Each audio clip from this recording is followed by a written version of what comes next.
Welcome to the Road to Redemption podcast with your host, Cam Williamson. Each week, Cam sets out to shatter the labels and stigmas associated with mental health awareness by giving life lessons and raw overviews of events happening around the world. What is going on, guys? Welcome back to this episode of the Road to Redemption podcast. I'm, as always, your grateful host, Cam Williamson. Call me Casual Cam today. I got on the slides. I got no socks. I'm chilling, shorts. Just got back from a, we'll call it a hectic nature walk. I have the camera, my small G7, my 4K, my vlogging camera has been with me for the past couple days. I've been vlogging. When I was on my walk, short little story time before we get into today's episode, talking about journaling and gratitude practices, short story time. I was walking, taking my usual nature walk, and for the last couple days, I've seen this spot. I love these rock formations. They're big. They're like, you could climb them. And, you know, some of them have flat spots that look like nice spots where you could sit and meditate, and that's what I keep seeing. So I'm seeing this one spot every day, and I'm like, I bet I could climb up there, and I bet I could sit and meditate, set like a timer for 10 minutes. And the first day I thought about it, I didn't do it because I thought, well, if someone sees me, they'll think I'm crazy. So I just kept walking. Thought about it a couple times throughout the day, and I was like, well, when I see it tomorrow, I'll think about it. Saw it the next day. I go, that really is a beautiful spot, but I still wasn't really considering getting up there. So 2 days ago, I grabbed the vlog camera, and I start, following myself around, is really all you can call it. And I'm like, okay, well, I guess I'm going to take it on my walk this morning. And I'm like, well, I got the camera, so if something happens to me, at least I'll have it recorded. I was like, today seems like a good day to try it. So I go, and I, walk to the spot. It's like a little close to 2 miles on my trail. Set the camera down, and I look up at the first spot, and I'm like, that's a lot higher than I originally thought. So I'm like, fuck this. I had tennis shoes on. The ground was wet. It was way higher than my mind was remembering it when I was at home reminiscing about it. So I'm like, nope, that's going to take some preparation. So I was like, well, there's a little spot down the way. It's a little smaller. So I walked about a quarter mile back, and then I set my camera down. I go, all right, here goes nothing. I have to kind of run up this hill. Kind of run. It's a climb. I'm climbing up the side of this rock formation / pathway hill that people have dug out going up there. And I could tell a couple steps up, I'm like, this isn't going to work. I'm wearing Nikes. It's wet. The mud is literally just crumbling under me, and I can't get footing. There's nothing to really grab on, not to mention it's only my first attempt, so I haven't found a good route to get up this thing. And the ledge that I was going for was right there. I was about 70% of the way. Had I made a couple risky little hop maneuvers, I think maybe I could have made it, but I also could have slid way further down than I did, because I decided at that point to turn around. And as I turned around, I noticed oh shit, there's really no good way for me to get down here. This is going to go bad at some point. I'm going to have to eat some part of it and just slide down. And as I was thinking that, my foot slid. I started going back, and I hit my hip and just right down the side of the hill that I went. So that was interesting. And actually, when I got down, my shoes were all fucked up, and I was covered in mud. And I was like, people are going to think I was out here burying a body or something. But I was just happy. I was like, oh my God, I tried it. It was fun as fuck. I had fun doing it. I got, my adrenaline running. Am I going to make it? Am I going to fall kind of thing? I was like, I'm glad I did it. I'm glad I fucking did it. So anyway, now we're into today's episode, journaling. What do I have? I have multiple journals. We'll start with journaling, and then we'll segue into gratitude practices today, and then we'll get into current events. There's a few silly ones. Some I haven't checked today's, so I'm talking about some of yesterday's, late afternoon yesterday's. All right, so this is my first ever journal that I bought with the intention of I'm going to journal. I'm going to journal every day to the best of my abilities, and I did that. This journal, the very first one, some things I just even before I started journaling, I have podcast ideas, I have meditation notes, I have meditation awarenesses, I have different affirmations. So I was starting to get into this but I'm looking for the first dates. I have a poem in here. So 10/30/20. I guess I'll just read this. The plan for the new me is to follow. I am writing this at 7:05 p.m. I am about to roll a blunt for the first time for a while. I don't have a date that I'll start again, just a first day of non-use. Tomorrow I am going to smoke one more time and enjoy it. I'm going to say so long for a while in a non-medicated mind space. I write this and plan it. The plan for the future: 4 a.m. yoga, 4:30 meditation prep, make coffee, 4:35 meditation, minimum 30 minutes, 5:05 free time. Until 8:30 a.m. family leaves, and I have my day kind of written out from there. So I was seeing that I was clearly struggling with my use of cannabis at the time, or it was kind of seemingly all over the place. But I knew October of 20, so that was 2 years ago almost. I knew at that time that I have, I guess, still in a very similar place, not so much with my battle with the use of cannabis, but I was seeing a severe need for structure at the time, and that's where journaling came in. I was finding that I had so much going on in my head that I couldn't even make sense of, that it was severely getting in the way of my productivity in my life. I had to find a way, and I didn't have people around me that I felt I could talk to honestly about the things going on inside my mind, whether they be things I wanted to admit or things I didn't want to admit. And that's one of the first things that I noticed. Not so much with this journal. When I picked this one up, I know that this is filled with really intimate feelings of myself. Now again, like I pulled this up and I have my budget for like February, so I didn't use this strictly as a journal. But that segues nicely into my current journal, which is almost full. And this one, I've been very protective over. I've been very protective over this journal. And because of that, I don't feel like I've been as genuine in it.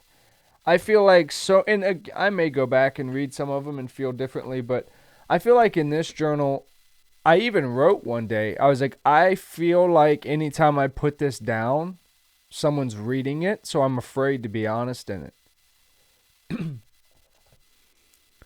And that's, for journaling for me, is the toughest thing, because you're trying to journal the thoughts that you won't or cannot say to other people.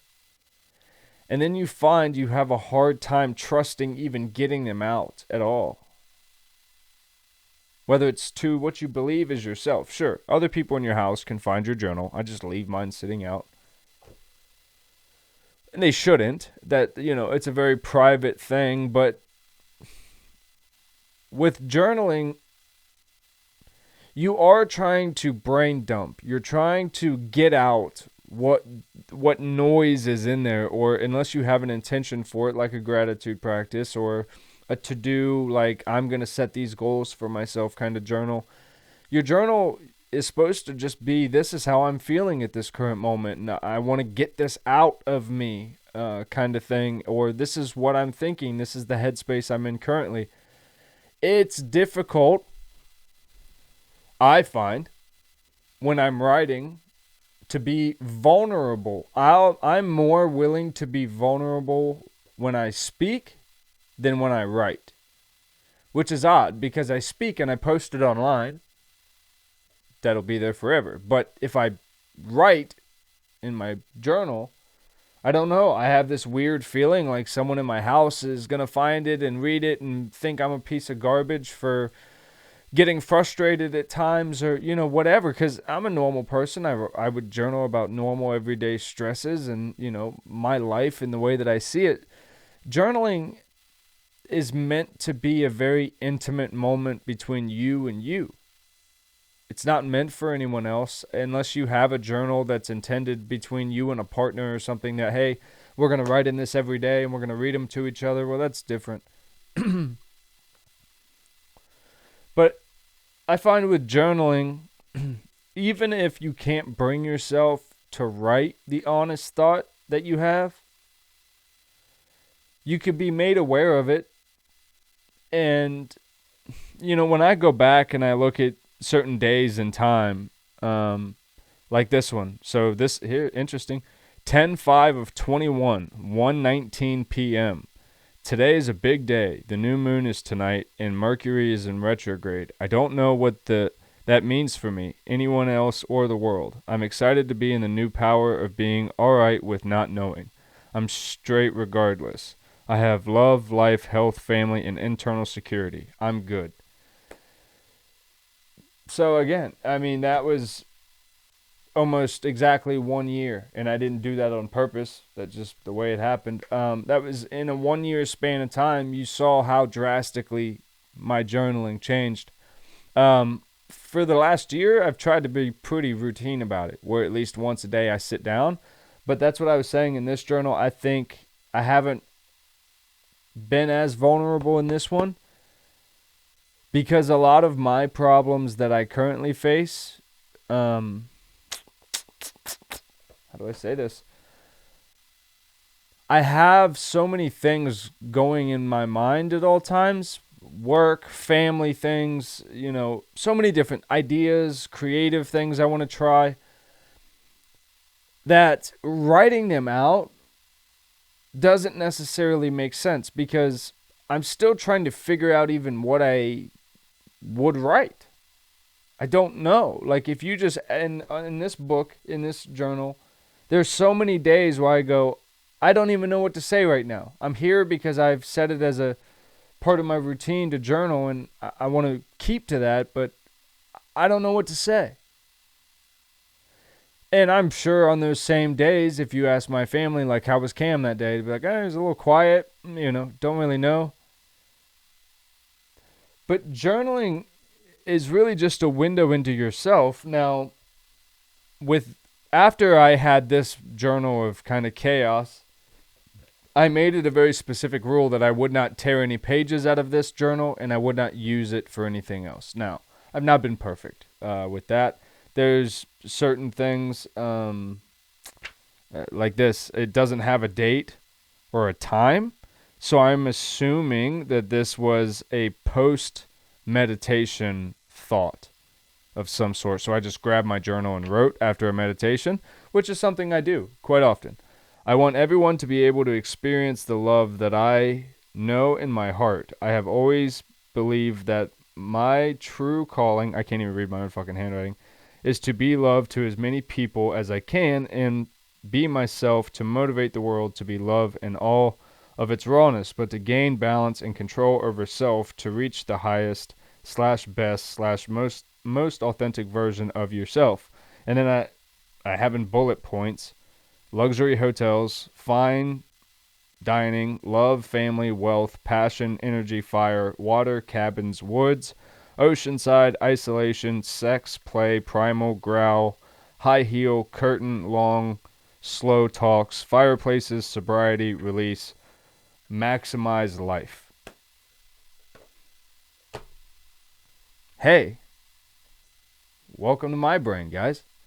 But again, like, I can sit and read that now and go, yeah, no, I know exactly what that is. Those were things when I was manifesting, those little bullet points that I had.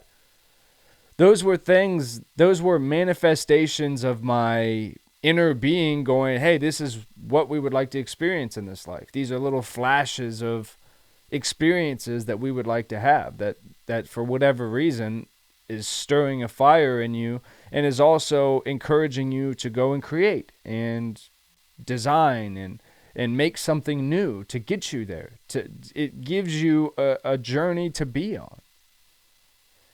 And then sometimes when you lose sight of who you are and what you're doing and where you're going, it's cool to be able to open these up. Like just now, that was awesome for me to kind of check that out. And you need that, right? I think sometimes we call other people for advice, but you know you better than anybody. So it's like, man, sometimes it's really cool to go back and like listen. Do you have memories on Facebook? Use these as your own personal memories on, your journal and go back to exactly a year from today. I don't even know what today's date is. 7/25.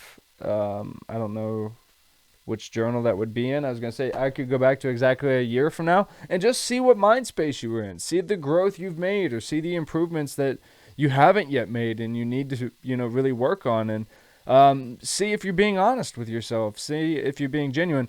And with that, we'll go into gratitude practices. I think they're super important. I think it's crucial if you're not doing something, or if you're not setting.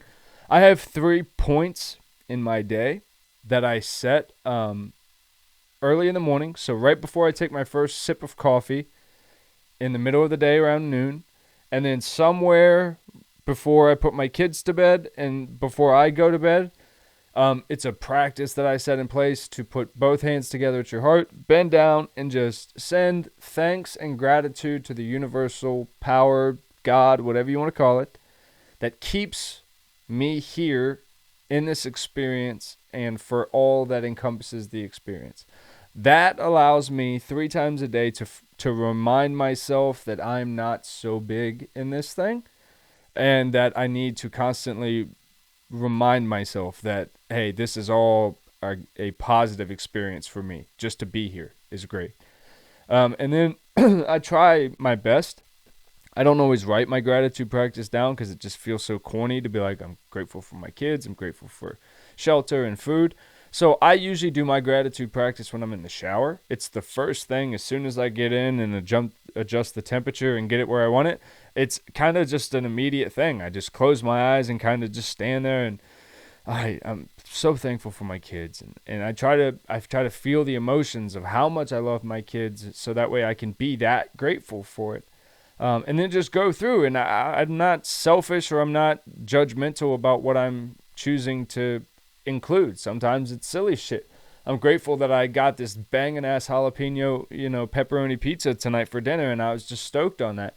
And like sometimes it's just doing that where you're like, yo, there were times in my life I couldn't afford that. But by allowing myself to be grateful for it and acknowledge it during that time, it's like, yeah, man, life is good. Life is good. So let's jump into current events. We had one that I'm going to get into super quick because it makes me very sad. She's been a nightmare forever. Hope Solo pled guilty to a DUI. She pled guilty. She had 2 kids in the car, and she nodded off at a light, and they got her for a DUI. Okay. Immediately, everyone wants to rip her to shits because she's been in trouble for domestic abuse in the past. She had 2 kids in the car, and she was obviously drunk. As someone in recovery, and as someone who tries to lead in love and from empathy, I can tell you, well, I never justified putting kids in the car when I drank and drove. I never had to. I would have been at a bar or something where I would not have brought a child, but I made other decisions. I did make decisions to have fits of anger around kids when I was drinking before. And I've acted inappropriately with alcohol in my system. So I'm not going to sit here and, as someone who has 3 DUIs, and go, look at this piece of shit. I hate it even more when people are like, she's supposed to be the symbol of, girls. And no, she's not. No, she's not. She plays soccer. She plays soccer for our country because she was born here. That's it. She's not supposed to be. They did the same shit to Ariana Grande when she started getting older and wanted to act like an adult. They were like, she's supposed to be this symbol for girls. No, she's not. She's allowed to be a woman and grow up and express herself just like Billie Eilish and all these other people. Problem with Hope Solo is she keeps doing bad shit. She's kind of an Amber Heard, seemingly, where, yeah, she put out this terrible fucking PR thing going, I know I need to do better. Me and my, spouse are dedicated to raising our beautiful girls and all this stuff. And like, there was this crazy shit. And it just felt disgusting that she didn't even say I'm going to quit drinking. She just said, I know alcohol has caused several problems in my life and stuff like that. And it's just, you need to see severe ownership when you fucked up that bad. But I can guarantee you a day will not go by in her head that she won't think about the fact that she put those kids in the car with her drinking. Because here's the thing. When you're drunk, you don't think anything's a bad idea. It's why people drink and drive. You go, no, I'm fine to do this. So it wasn't a double down to go, oh, I have my kids, I'm drunk as fuck, let's hit the road. It's she's having an issue with alcoholism. She's drunk during times she probably shouldn't be. And she's trying to go on about her day as usual. And she fucked up bad, right? So it's one of those things where, yeah, you can dehumanize a person, you can villainize them, you can turn them into this total piece of garbage if it makes you feel better, but it doesn't do anything for anybody. It's not going to help Hope Solo. It's not going to help her family heal. It's not going to, 10, 15 years, what do you think her kids are going to feel when they understand what that article means? That, yes, your mom did that. And that's a story that they're going to know. And, that sucks. That sucks. And, again, I don't have a positive spin to put on this. I hope she learns her lesson. I hope they grow as a family. And, I hope they all use this as a tool to move forward together or separate if that's what's needed for everyone to be happy and healthy. But it's just, I hate to see, especially Hope Solo hasn't been a star. She hasn't done much in 5-6 years. So it's the fact that this is even a headline is really just, it's sad. For this one, I'm going to play a video. I want you guys to watch what happens in this video, and then we're going to break it down. I think it's important. You're seeing a young college male and a young college-aged female breaking up in a hallway. And as they're breaking up, the male is getting extremely emotional. He's trying to express his emotions. He's having difficulty doing that and holding himself back from physically touching her. I don't know what happened. I don't know the context. You'll be able to get as much as I've gotten from it. But the point of the video is to point out how important it is to keep good people around you, to have a solid crew around you, and in my opinion, have someone like a best friend or a brother with you.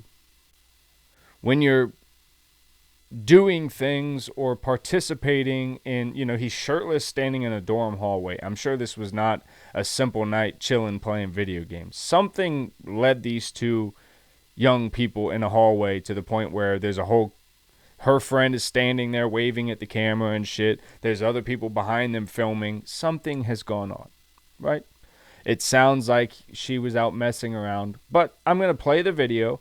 You guys, but again, I want you to focus on the friend holding the young man back, if we can. All right, let's do this. That act like you ain't gonna do shit, and you saying that you gonna work shit out, and you're not gonna go out, and you go out fucking 3 days in a row. I hate you so much. I hate you so much. No. He's trying to choke his friend. I need to say some shit. Please, I need to get shit on. Please, just no. Just let me go. Please.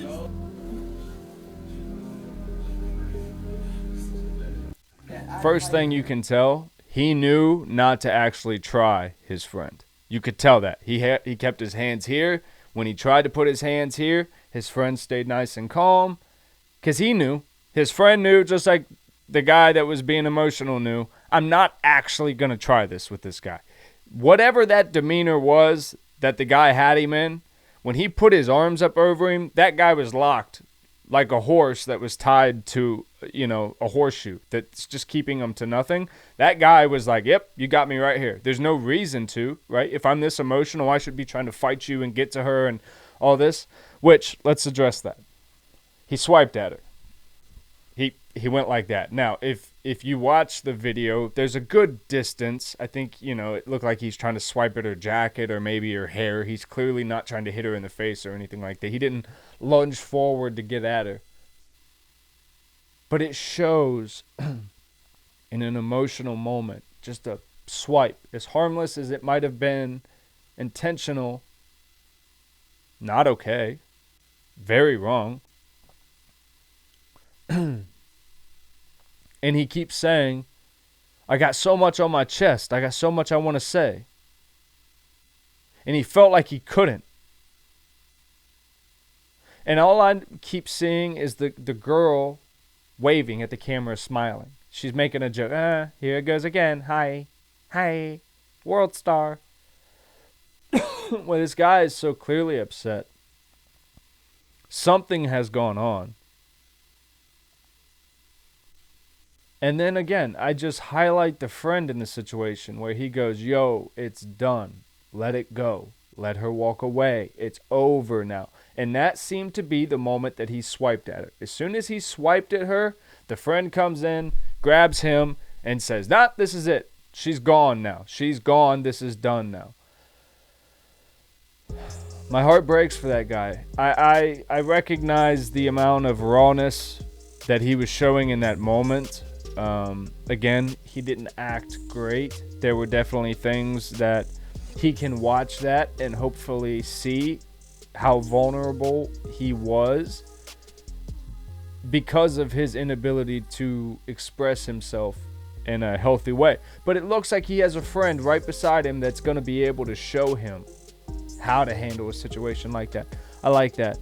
Mega Millions has been whatever. It's been trending for days. We'll see what's up with the Mega Millions, and then I'll let you guys get out of here real fast. If you can, shoot me a thumbs up real fast. It essentially just says that the jackpot's up to 1 million or 1 billion. So go play if you guys like it. I don't like playing that type of shit. I think you create your own luck. Don't try to win it from the fucking lottery or try to get a handout from anybody. Thumbs up the video. Subscribe. Stay tuned for the vlog. It's going to be fun. If you want to see the vlog, hit the bell and hit all. You'll see every type of thing that I drop. If you only like the podcast, or you only like the vlogs, or you only like some of the stuff, hit personalize and you can pick exactly what you want to be notified on. But either way, it's all good. We love you, and I'll see you in the next one.